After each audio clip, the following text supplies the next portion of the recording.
Freedom of speech, expression, movement, association, assembly, profession, and religion are guaranteed in our Constitution as the fundamental rights.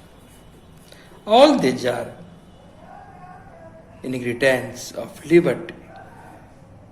Without them, our life would be meaningless. Our freedom, illusory, and our constitution a scarf of paper.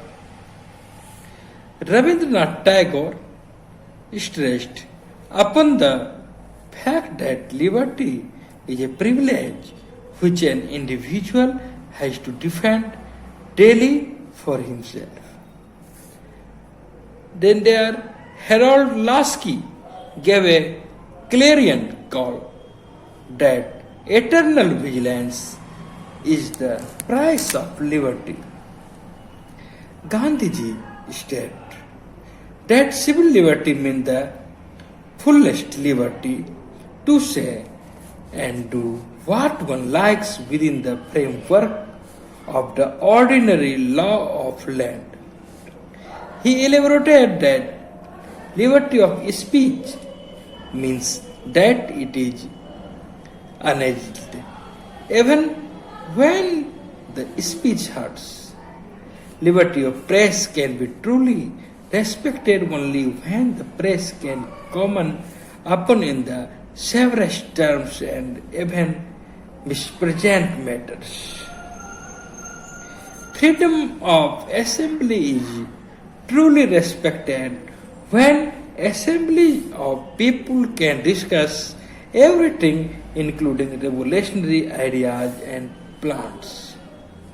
The state should attempt to crush such assemblies only when an actual outbreak of revolution takes place and if it does not truly represent public opinion. Thus, he strongly held that the restoration of free speech, free association and free press is almost the whole Swaraj.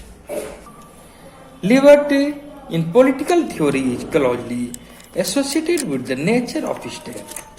In India, neither the state nor an individual had the privilege of trespassing the preordinate limits which created an altogether different and unique notion of liberty that stood in contrast to the prevailing Western notions.